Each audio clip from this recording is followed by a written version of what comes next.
नमस्कार दोस्तों, स्वागत है आप सभी का स्टडी विद ज्ञान प्रकाश में। यहाँ पर हम आपको उन करंट अफेयर्स के बारे में इंफॉर्मेशन देते हैं जो कि आगामी परीक्षाओं में काफ़ी इंपॉर्टेंट होते हैं। जैसे कि आगामी कुछ समय में यूपी ट्रिपल एससी की लोअर पीसीएस की परीक्षा भी संभावित है। इसके अलावा UP triple SC, UP PSC के साथ साथ एएससी, एआरओ की परीक्षा होनी है। यानी कि जो भी परीक्षाएं आगामी समय में होने जा रही हैं उसमें करंट अफेयर्स अपनी एक निर्णायक भूमिका में रहेगा।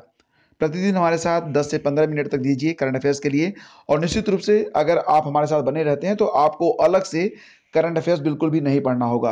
पीडीएफ आप डाउनलोड कर सकते हैं इसकी हमारे टेलीग्राम चैनल पर जाकर, लिंक वीडियो के डिस्क्रिप्शन में आपको मिल जाएगा।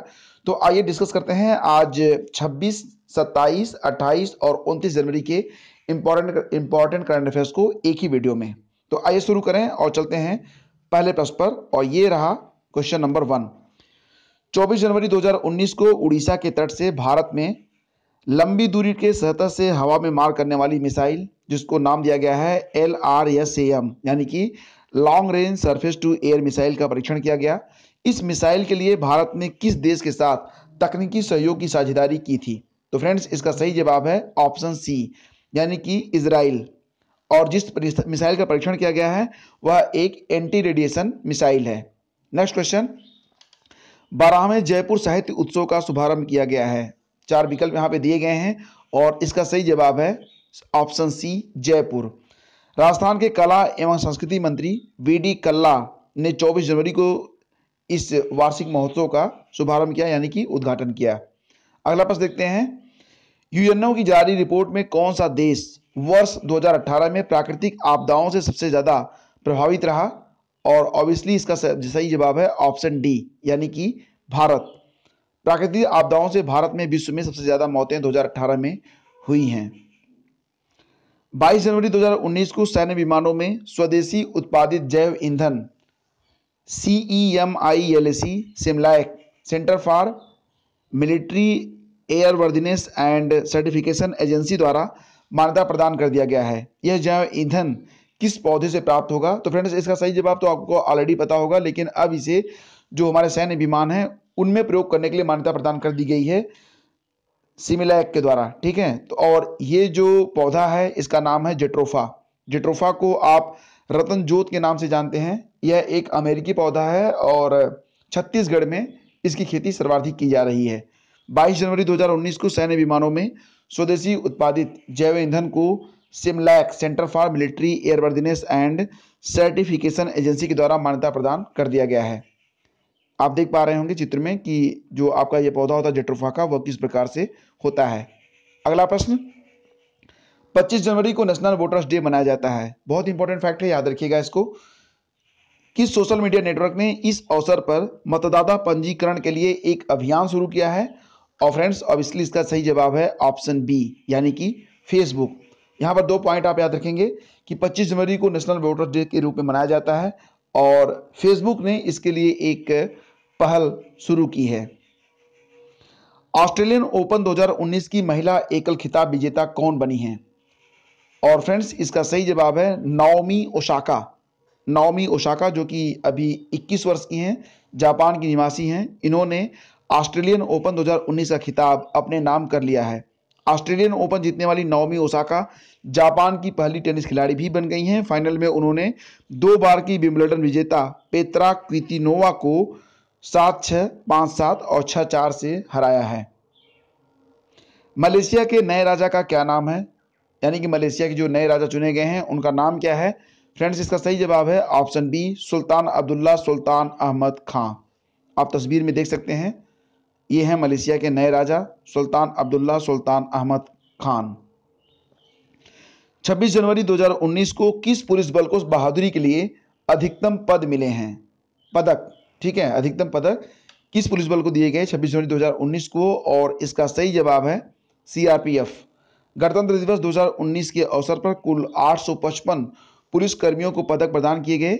देश की सबसे बड़ी अर्धसैनिक बल CRPF को बहादुरी के लिए सर्वाधिक 44 पुरस्कार प्रदान किए गए। अगला प्रश्न, कीर्ति चक्र 2019 किसे प्रदान किया गया? ऑप्शन ए सोवर विजय कुमार मरणोपरांत, option B major Tushar Gauba, option C major Amit Kumar Dimri, या फिर डी अन्य। तो फ्रेंड्स, यहाँ पर सही जवाब है आपको मैं बता दूं यहाँ पर जो कीर्ति चक्र है वो 2019 का दिया गया है सोवर विजय कुमार मरणोपरांत और मेजर तुषार गुबा को, दोनों लोगों को, ठीक है। और अशोक चक्र किसको दिया गया था? लांस नायक नाजिर अहमद बानी को। अशोक चक्र भारत का शांति के समय का सबसे ऊंचा वीरता का पदक है। यह सम्मान सैनिकों और असैनिकों को असाधारण वीरता, शूरता या फिर बलिदान के लिए दिया जाता है। यह मरणोपरांत भी दिया जा सकता है। अशोक चक्र राष्ट्रपति द्वारा प्रदान किया जाता है और इसे जो है 1952 में स्थापित किया गया था। पुरस्कार राशि इसमें होती है 1400 रुपये का मासिक भत्ता और इसके प्रथम जीते थे सुहास विश्वास, वचित्तर सिंह, नर बहादुर थापा 1952 में। वर्ष 2017 के विजेता थे ज्योति प्रकाश निराला। और अशोक चक्र भारत का शांति के समय का सबसे ऊंचा वीरता का पदक है, यह मैं आपको पहले ही बता चुका हूं।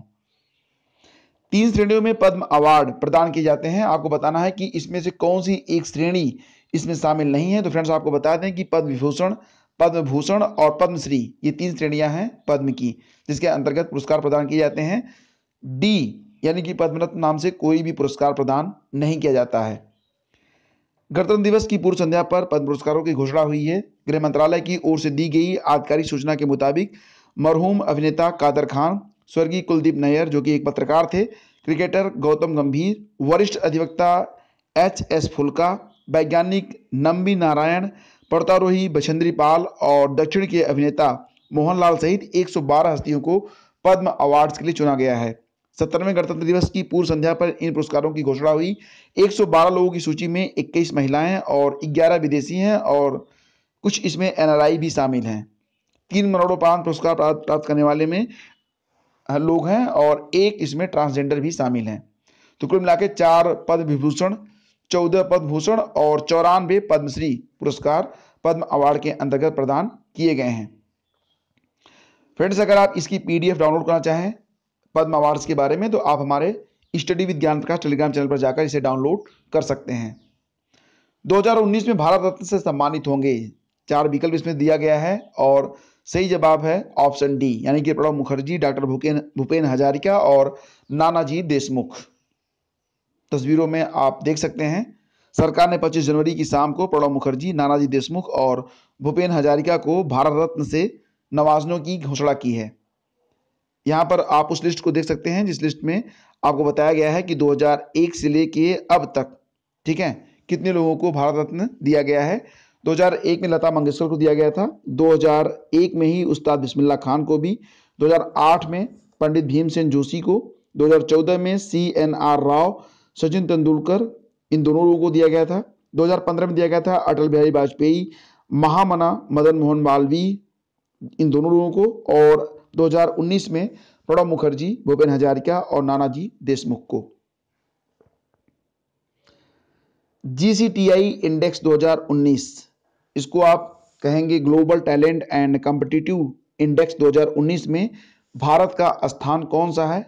और फ्रेंड्स इसका सही जवाब है यहाँ पर ऑप्शन डी यानी कि भारत का स्थान इसमें है 80वां। टाटा कम्युनिकेशन और एडेको ग्रुप की साझेदारी में इनसीड बिजनेस स्कूल के द्वारा जारी GCTI इंडेक्स 2019 में भारत का स्थान कितना है? 80वां। ऑस्ट्रेलियन ओपन 2019 पुरुष एकल का खिताब किसने जीता है? अभी भी इसके पहले मैंने आपको बताया था कि ऑस्ट्रेलियन ओपन 2019 महिला एकल का खिताब किसने जीता है और अब बात यहां पर हो रही है कि पुरुष एकल का खिताब किसने जीता है। और सही जवाब है इसका ऑप्शन बी यानी कि नोवाक जोकोविच। नोवाक जोकोविच जिनका यह 15वां ग्रैंड स्लैम था, उन्होंने 27 जनवरी को 7वीं बार ऑस्ट्रेलियन ओपन का पुरुष एकल खिताब जीतकर दुनिया के नंबर 1 खिलाड़ी की बादशाहत बरकरार रखी है। वर्तमान में दुनिया के नंबर 1 खिलाड़ी माने जाते हैं नोवाक जोकोविच। किस टीम ने 8वीं राष्ट्रीय आइस हॉकी चैंपियनशिप जीत लिया है? और सही जवाब है इसका option A Bharat Tibet Seema police. ITBP ने लद्दाख में आर्मी को यानी कि भारतीय सेना को हराकर यह प्रतियोगिता जीत ली है।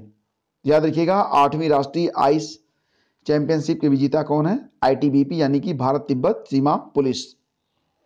अटल सेतु बहुत ही महत्वपूर्ण प्रश्न है। अटल सेतु गोवा की किस नदी पर बना है? और इसका सही जवाब है ऑप्शन ए मंडोवी या फिर मांडोवी, दोनों ही नामों से जाना जाता है।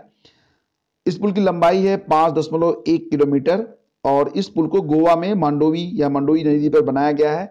उद्घाटन किया गया है 27 जनवरी को केंद्रीय परिवहन मंत्री नितिन गडकरी और गोवा के मुख्यमंत्री मनोहर पर्रिकर के द्वारा। किस महिला बैडमिंटन खिलाड़ी ने इंडोनेशिया मास्टर्स 2019 जीता है? बहुत ही इंपॉर्टेंट क्वेश्चन है फ्रेंड्स, और इसका सही जवाब है ऑप्शन सी, यानी कि साइना नेहवाल। ठीक है, साइना नेहवाल ने इंडोनेशिया मास्टर्स 2019 का महिला एकल खिताब अपने नाम कर लिया है। किस भारतीय गोल्फर ने न्यू साउथ वेल्स पुरुषों की एमेच्योर गोल्फ चैंपियनशिप जीती है? और इसका सही जवाब है ऑप्शन बी, यानी कि कार्तिक शर्मा। भारतीय कार्तिक शर्मा ने ऑस्ट्रेलिया के Terry Hills golf country club में New South Wales amateur golf championship का खिताब जीत लिया है। और फ्रेंड्स, ये रहा आज का ये अंतिम प्रश्न, यानी कि question number 18। Vande Mataram express train का नाम आपने जरूर सुना होगा अगर आप न्यूज़पेपर पढ़ते हैं। वंदे मातरम एक्सप्रेस नामक भारत की पहली स्वदेशी सेमी हाई स्पीड ट्रेन किस किस शहर को जोड़ेगी? तो ये जोड़ेगी दिल्ली और वाराणसी को। वाराणसी जो कि प्रधानमंत्री नरेंद्र मोदी जी का संसदीय क्षेत्र भी है, तो दोनों को जोड़ने के लिए यह ट्रेन चलाई गई है वाराणसी से दिल्ली के लिए। आपको बता दें कि 27 जनवरी से पहले इस ट्रेन का नाम ट्रेन 18 हुआ करता था। ये सेमी हाई स्पीड ट्रेन है, लेकिन 27 जनवरी को रेल मंत्री पीयूष गोयल ने घोषणा की कि अब से इस ट्रेन का नाम वंदे मातरम होगा।